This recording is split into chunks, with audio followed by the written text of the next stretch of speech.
गुरु से लगन कठिन है भाई। कबीर साहब कहते हैं, कबीर हरि के नाम बिना ये राजा रसब हो, मिट्टी लदे कुम्हार के घास न डाले कोई। ओए होए, जो मालिक ने वचन बोल दिए कि भक्तिहीन आपका राजा भी हो वो गधा बनेगा, और मट्टी लदे को मार के घास भी बार खा के आओगे, वहां उसकी कोई सेवा नहीं होती, ऐसी दुर्गति होगी। और जो मालिक ने बोल दिया फाइनल समझ लेना, कदे किसी का भ्रम हो, ये अज्ञान का भ्रम है, इसको हटाने के लिए सत्संग की आवश्यकता है। और सत्संग केवल कबीर परमेश्वर ने ही हमें दिया है, और उसी के आधार से दास आपके सामने उन्हीं का दिया हुआ ज्ञान प्रचार कर रहा है। पुणात्मा, वो परमात्मा स्वयं आते हैं इस तत्व ज्ञान को बताने के लिए। वो प्रत्येक युग में आते हैं। सतयुग में परमेश्वर का नाम सत सुकृत था, और त्रेता में परमेश्वर का नाम मुनिंदर था, मुनिंदर ऋषि। द्वापर में करुणा में, और कलयुग में कबीर देव, कबीर साहब उनका नाम रहा है। पुणात्मा, यदि परमेश्वर नहीं आते यहाँ पर तो हमें यह भक्ति मार्ग प्राप्त नहीं होता। हम अपना जीवन नष्ट करते रहते। कितना महा उपकार किया उस परम पिता ने आके। और पुण्यात्माओं, जो ये समागम 5 दिवस का चल रहा है, ये इस दास को इस फाल्गुन मास की अमावस्या को इस दास को दीक्षा प्राप्त हुई थी। और परमात्मा कहते हैं, जिस दिन सतगुरु भेंटिया 100 दिन लेखे जान, बाकी समय बर्बाद गया तेरा बिना गुरु के नाम।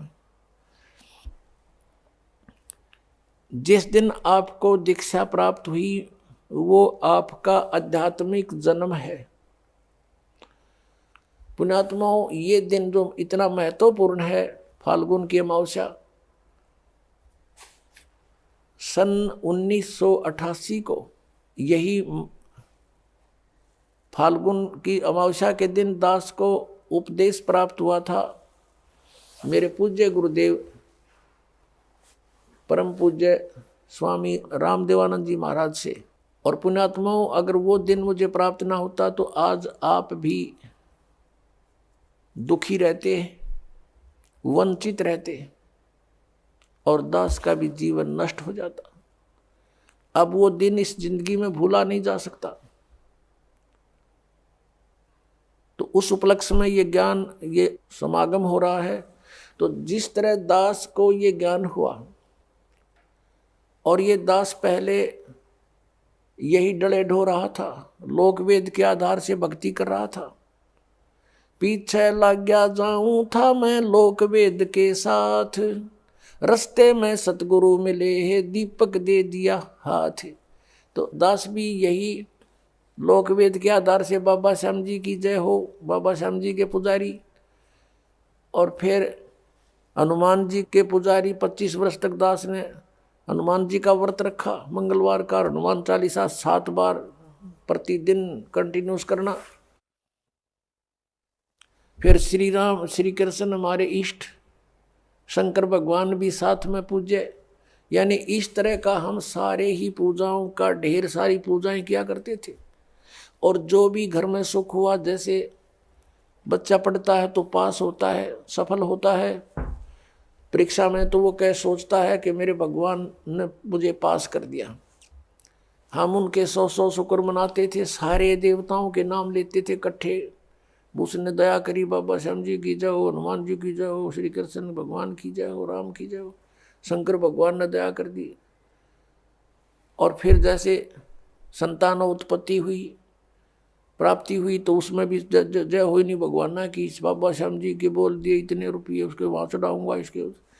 अब ये लोक वेद के आधार से हम सोच रहे थे ये देवता हमें लाभ दे रहे, ये तो कुछ भी ना कर सकते। इनके इतिहास, इनकी पावर से हमें पता चला कि ये भगवान तो हैं, स्वामी हैं, अच्छी आत्माएं भी हैं, लेकिन ये हमारे को केवल वर्क डन दे सकते हैं, जैसा कर्म करेगा उतना ही दे सकते। इसमें कोई परिवर्तन नहीं कर सकते थे। आपके अगर पूर्व जन्म में कोई संस्कार अच्छे थे, उनसे आपको लाभ हो रहा था, लाभ ही देंगे ये। आपका कोई पाप कर्म आ गया तो पाप कर्म भी जबरदस्ती आपका भुगवाएंगे, उसमें कोई परिवर्तन ये नहीं कर सकते। अब कबीर देव जो है वो कर सकता है। तो पुण्यात्माओं, ये दास पहले लोक वेद के आधार से अपना जीवन नष्ट कर रहा था। कोई अभाव नहीं था, घर में सब सुविधाएं थी, संतान थी, 2 पुत्र 2 पुत्री, जेई की सर्विस थी दास की, जूनियर इंजीनियर की, और ये सोच रहा था बहुत बढ़िया काम है, ऐसे ही ठीक है। और जब ये अंधेरा हट्या, जब बताया कि कोट जन्म तन बरमत हो गए, कुछ ना हाथ लगा रे, कुकर सुकर खरबा बोरे, कौवा हंस बुगारे, कोटि जन्म तू राजा की, न मिटी न मन की आशा, और भिक्षको का दर दर घूमया, ये मिला नहीं निर्गुण रासा। इंद्र कुबेर ईश की पदवी, और ब्रह्मा वरुण धर्मराया, विष्णुनाथ के पुर को जाकर तो फिर भी वापस आया।